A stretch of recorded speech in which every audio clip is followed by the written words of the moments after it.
Nah, tapi ini kan kebijakan besar yang harus sama-sama, nggak bisa per hulu. Nah, ini kita konsolidasikan. Apakah akan terjadi di PLN juga? Kok tiba-tiba tagihan naik?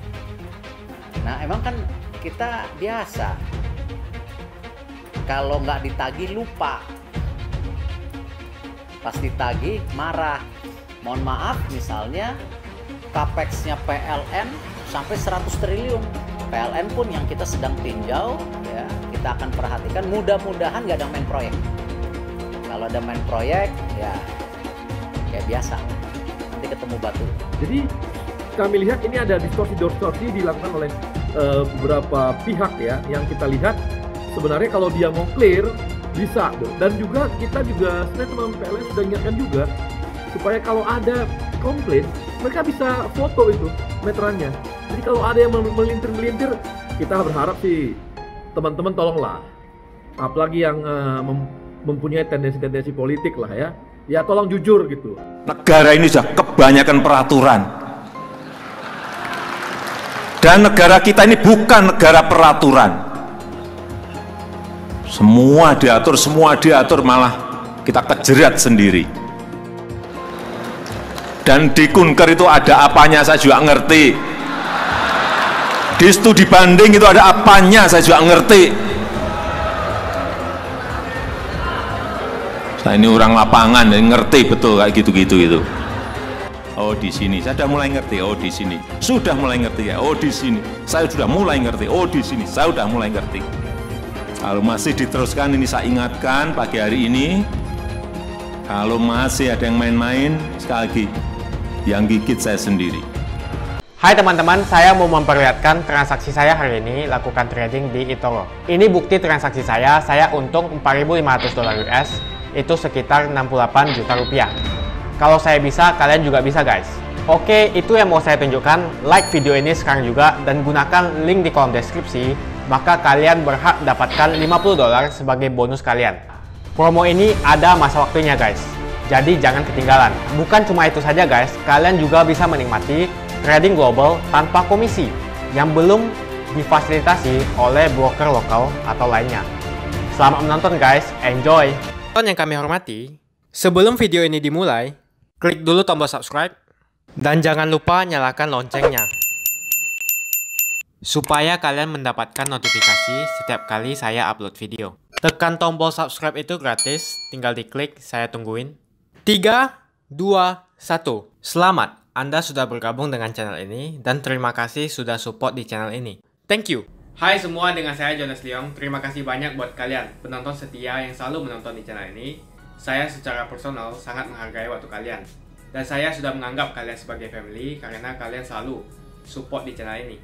Bagi kalian yang selalu menuliskan opini kalian di kolom komen, saya baca komen kalian satu persatu. Saya baca komen kalian untuk mengetahui opini kalian, tanggapan kalian, dan masukan kalian sangat berguna untuk video selanjutnya. Terima kasih banyak buat kalian yang selalu menekan tombol like di awal video. Video seperti ini membutuhkan waktu dan juga research. Dan ini semua gratis untuk kalian. Jadi pastikan kalian menekan tombol like-nya supaya saya mengetahui kalian menyukai konten yang saya bagikan. Buat kalian yang ingin mencoba bermain saham, silahkan tekan link di kolom deskripsi. Thank you.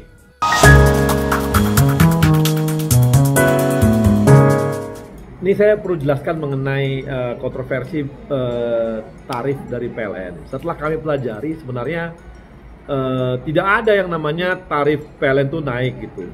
Tarif PLN tetap, udah bertahun-tahun tarif PLN sama aja, tidak ada kenaikan. Jadi yang naik mungkin adalah tagihan. Nah, kenapa tagihan naik? Itu karena memang pemakaian kita di rumah banyak yang kita pakai listrik di rumah, karena memang setelah bekerja di rumah itu membuat pemakaian listrik juga semakin tinggi gitu. Mungkin selama ini kita tidak pernah pakai TV, akhirnya karena di rumah terus akhirnya pakai televisi. Atau ada yang pakai AC, biasanya cuma satu AC-nya, karena semua di rumah mungkin naik AC-nya ditambah atau sampai 3-4 AC dipakai. Atau hal-hal lain, itu karena semua mulai dari anak, mulai dari orang tua, semua itu dari rumah, semua bekerja dan sekolah, akhirnya pemakaian listriknya juga naik. Nah, mengenai kontroversi yang kenaikan itu mungkin bisa saya jawab juga sedikit ya untuk membantu teman-teman PLN. Ini keterangan dari teman-teman PLN sangat clear sebenarnya bahwa Saya kasih contoh nih, misalnya pada bulan Maret atau Februari yang lalu itu tagihan kita adalah A misalnya ya. Kemudian pada waktu bulan tagihan untuk bulan Maretnya itu karena teman-teman PLN tidak ke rumah, tidak bisa menghitung meteran secara langsung, akibatnya mereka memakai cara mengambil rata-rata pemakaian selama 3 bulan terakhir. Nah, setelah 3 bulan terakhir dia pakai untuk penagihan bulan berikutnya. Padahal sebenarnya bisa saja kita lebih makainya karena ada work from home itu. Nah, kelebihan ini tidak ditagih oleh PLN sementara karena mereka menghitung rata-rata. Nah, pada bulan berikutnya lagi karena masih teman-teman PLN juga belum ke rumah juga untuk menghitung meteran secara langsung, secara fisik, dipakai lagi oleh PLN. Ini rata-rata 3 bulan terakhir dipakai lagi nih. Nah, ketika dipakai lagi untuk hal seperti ini, maka ada lagi tambahan pemakaian yang sebelumnya nggak pernah dipakai karena work from home itu, karena bekerja dari rumah itu. Nah, pada bulan ketiga, nah ini teman-teman PLN udah datang ke rumah, dia cek ternyata ada kelebihan. Nah, kelebihan inilah kelebihan pada bulan 2 bulan sebelumnya, kemudian kelebihan pada 1 bulan sebelumnya, ditambah kelebihan pada bulan ketiga. Ini mereka jumlahkan ke atas, jadi nambah gitu, ada penambahan. Nah, karena tahu melonjak penagihan tersebut, ya, melonjak tagihan tersebut, ini membuat teman-teman PLN merasa bahwa ini masyarakat akan kasihan juga nih kalau langsung membayar. Maka mereka mengatakan bahwa kelebihan ini bisa dicicil selama mungkin 2-3 bulan gitu, cicilan tersebut dipakai. Nah, ini yang kita lihat bahwa memang nggak ada perubahan dari tarif dasar listrik, itu nggak ada perubahan sama sekali. Jadi kalau, dan sebenarnya paling sederhana apa? Lihat saja meteran kita pada bulan terakhir sebelum corona kemarin itu, kemudian dihitung meteran terakhirnya, kan ada ya, di tagihan kita ada tuh. Di tagihan kita ada tuh, berapa meteran yang kita punya. Nah, dihitung aja dengan tagihan yang terakhir. Dari tagihan itu, lihat di meterannya. Dibandingkan, dihitung KWH-nya. Berapa KWH yang kita pakai dikalikan dengan harga per KWH dari tarif listrik. Jadi, kalau dibilang PLN membohongi, nggak bisa gitu. Karena meterannya jelas, angkanya jelas gitu. Listrik itu angkanya jelas dan meterannya ada di rumah pelanggan. Bukan di mana-mana, di rumah pelanggan, bukan di PLN, tapi di pelanggan. Jadi dengan membandingkan meteran terakhir kita sebelum corona itu dan setelah corona, lihat aja.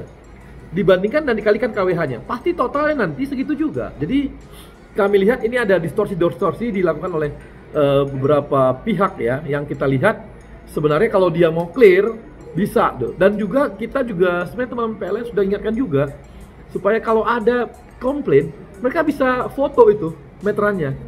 Setelah dia foto, dia kirim ke PLN, maka dari situ bisa lewat WA lagi dikirim ya.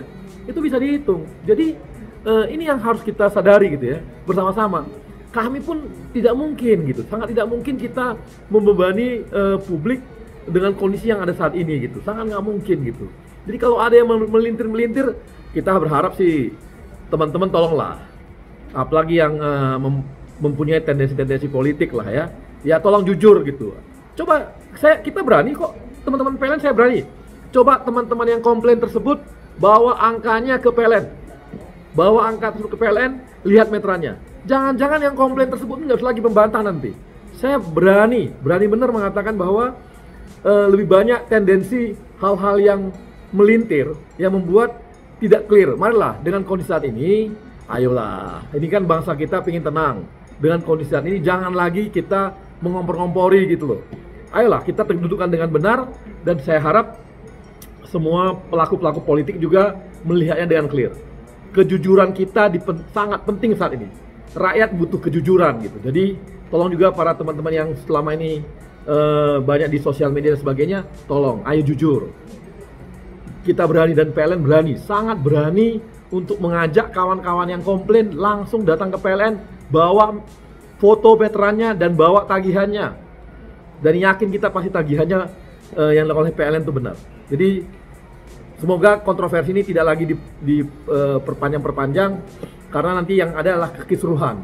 Padahal kalau mau jujur nggak gitu sebenarnya. Ada yang namanya sinergisitas ya, untuk efisiensi ataupun untuk hal-hal yang lebih detail, misalnya bagaimana sharing knowledge supaya lifting minyak bisa stagnan atau bahkan bisa tumbuh. Nah, tapi ini kan kebijakan besar yang harus sama-sama, nggak bisa per hulu. Nah, ini kita konsolidasikan. Yang lainnya juga itu kan, mohon maaf, PGN sudah ada. Dan PGN itu sebenarnya sudah penggabungan juga dengan Petra Gas kan sebelumnya. Nah, itu sih bukan sesuatu yang baru ya. Nah, yang lainnya tadi marketing trading, nih bukan trading minyaknya ya, tapi kan di Pertamina itu kan banyak produk. Ada yang namanya oli, ya, merek bensinnya sama solarnya aja 9, banyak tuh. Nah, hal-hal ini juga kita mau konsolidasikan menjadi satu strategi. Jangan produk ini terpisah-pisah dalam pendistribusian produk. Ya kan, kita mesti cari jalan yang seefisien mungkin kan. Karena pasti isu logistik akan menjadi kendala. Apalagi kalau merek minyaknya kebanyakan. Nah, termasuk tadi sinergisitas distribusi, termasuk yang namanya oli. Nah, ini pasti adalah kebijakan-kebijakan yang kita yakini ya, dan ini bukan langsung top to down policy loh. Ini kita kemarin bersama direksi, bersama komisaris, bahkan kita juga meng-hire tim independen untuk melihat bagaimana perubahan ini bisa signifikan. Ya, tentu yang diharapkan sama dalam 2 tahun ke depan subholding ini kita mau go public supaya terjadi apa? Transparansi dan akuntabilitas. Kita akan lakukan seperti itu. Nah, jadi kita akan target 2 tahun ke depan ya. Ibu Nike, Bu Dirut harus bisa menggo-publikan 1-2 subholding. Ini menjadi bagian juga transparansi, akuntabilitas, dan juga bisa jelas secara KPI-nya. Nah, ini yang kita lakukan. Ya. Apakah akan terjadi di PLN juga? Nggak komen. Tapi PLN buktinya sekarang pertama kalinya dalam sejarah PLN ada direktur pemasaran. Ya, ini sama filosofinya. Kita tidak mau mentang-mentang PLN monopoli, ya. Apa yang sekarang menjadi servisnya tidak diprioritaskan. Jangan gara-gara monopoli. Tapi public service, servisnya ke customer mesti terus ditingkatkan. Ya, ini bukan era oh, ya udah perlu listrik, ya datang ke sini, gitu. Kan nggak bisa. Kan mesti di mapping dong. Dan direktur pemasaran itu ya tugasnya salah satunya itu ke depan. Sama seperti isu-isu yang sekarang lagi hot, kok tiba-tiba tagihan naik? Kan bukan naik. Yang tadinya bulanan karena kemarin ada COVID, ya, tidak tertagihkan, ya baru ditagihkan, ya kan, pada bulan yang bisa ditagihkan. Jadi kayaknya, wah, padahal itu kan tagihan berapa bulan dijadiin satu. Nah, emang kan kita biasa, kalau nggak ditagih lupa, pas ditagih marah, padahal kita nggak ngeliat breakdownnya. Tetapi apapun, kemarin PLN sudah bikin announcement, bisa dicicil, ya kan, memang ya namanya juga bulanan tadinya, cuman kebetulan. Nah, itulah kenapa di PLN sendiri kita selain tadi perubahan struktur organisasi yang ada pemasaran, kita juga akan mengutamakan ya inovasi daripada smart meter, smart distribusi, ya, smart procurement. Nah, itu kita akan lakukan. Ya. Karena kita nggak mau juga, mohon maaf, misalnya capex-nya PLN sampai 100 triliun. Kita kemarin saya nggak mau, saya minta cut 30-40%. Ya. Karena buat kan kadang-kadang nih capex jadi proyek, kita nggak mau. Kalau apalagi nggak terjelas supply chain dan kebutuhannya.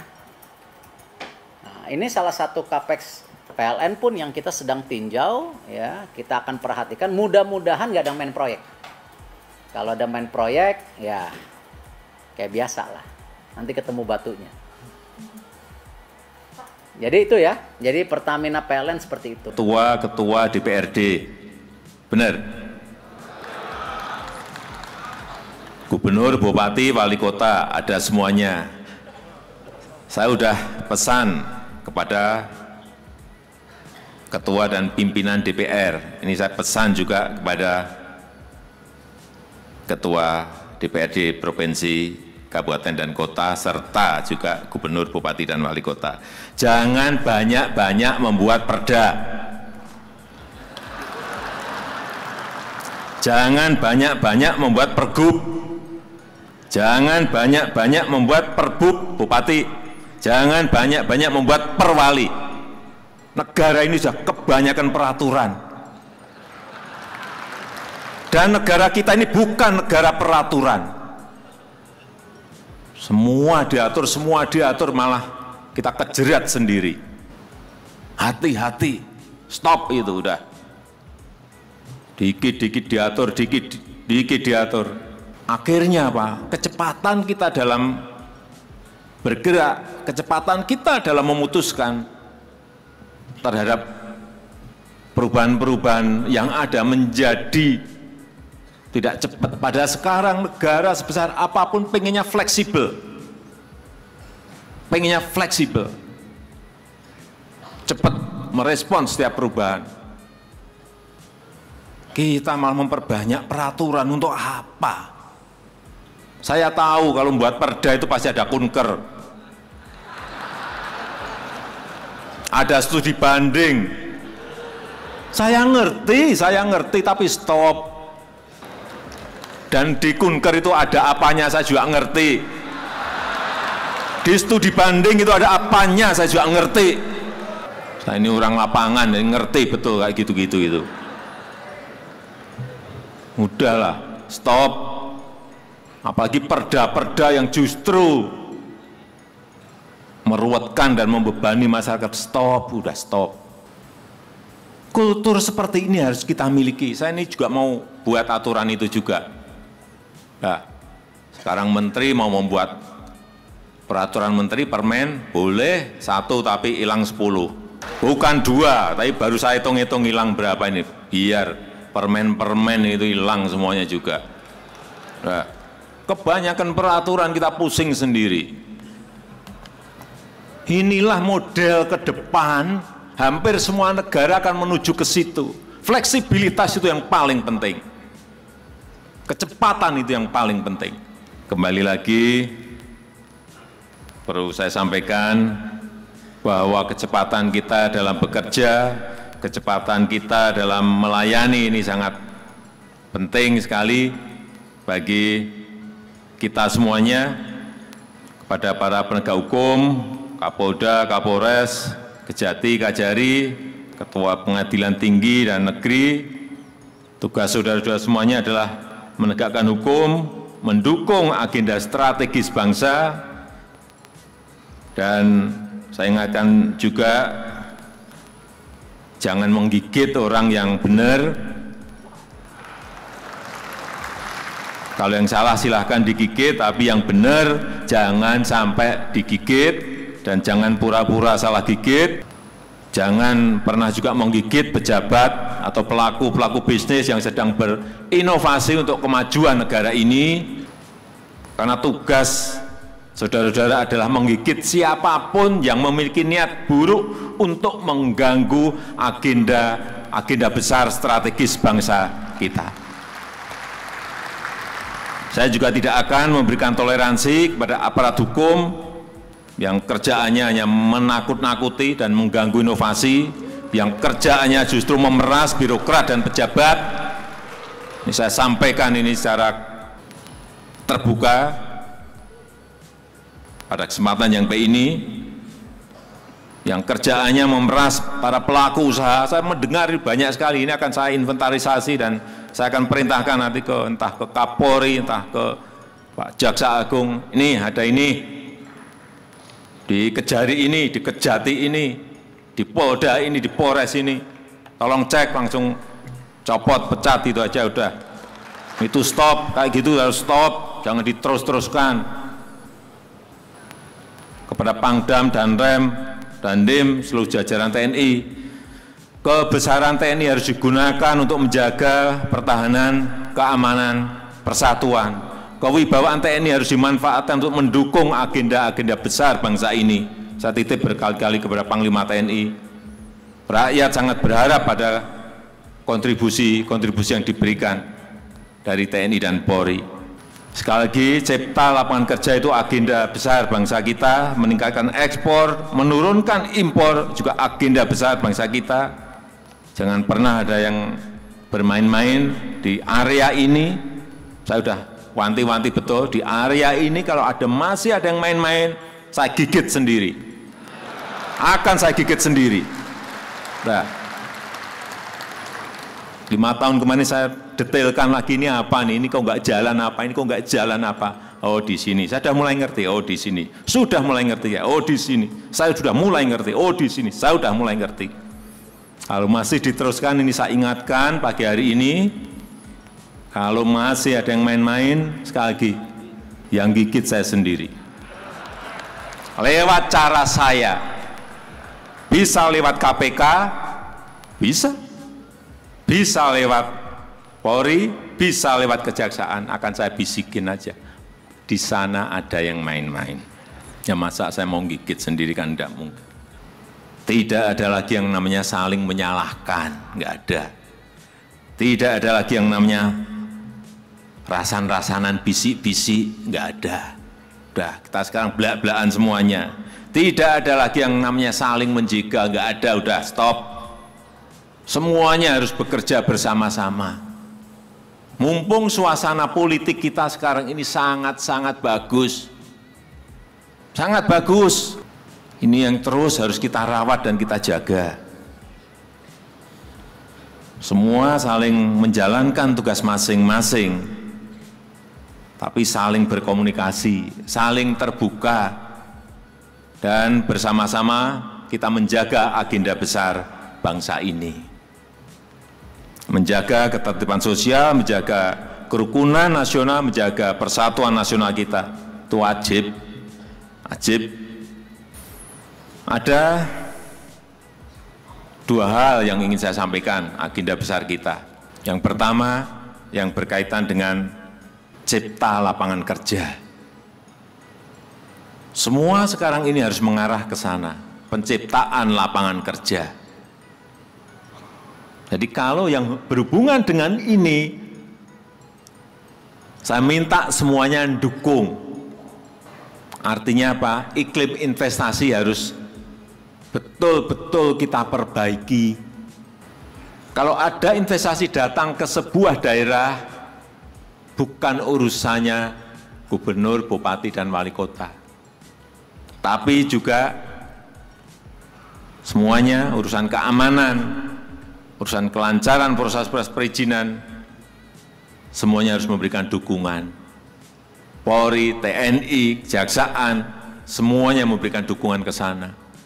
Ayo like video ini dan tekan tombol loncengnya untuk menunjukkan kalian suka dengan konten yang kau bagikan. Dan kalian ingin melihat konten seperti ini lebih banyak lagi. Kasih banyak buat kalian yang nggak skip dan nonton video ini sampai habis. Saya secara personal sangat menghargai waktu kalian. Makasih banyak buat kalian yang sudah tekan tombol subscribe, dan makasih banyak buat kalian yang sudah tekan tombol loncengnya. Jangan lupa bagikan informasi ini ke teman atau family Anda. Mungkin teman atau family Anda membutuhkan investasi ini. Oke guys, sekian dulu dari saya. Jangan lupa follow Instagram saya di @johannesleongofficial untuk kata-kata motivasi setiap harinya. Bagi kalian yang termotivasi nonton video ini, ayo like video ini dan subscribe di channel ini. Dan buat kalian yang sudah subscribe di channel ini, jangan lupa tekan tombol loncengnya supaya kalian mendapatkan notifikasi setiap kali saya upload video. Kalian masih nonton? Johannes Leong akan bagikan banyak sekali hadiah. Ada banyak sekali iPhone, aku siap bagikan dan setiap hari akan ada pemenangnya. Aku mau sebanyak mungkin kalian dapatkan hadiah ini. Caranya cuma satu aja, kalian tinggal melakukan 2 kali klik. Klik yang pertama adalah kalian tinggal klik di tombol subscribe Johannes Leong di kanan bawah. Klik yang kedua adalah klik follow di Instagram aku Johannes Leong Official. Jadi kalau kamu dapat hadiah dari aku akan DM kamu langsung pakai akun aku.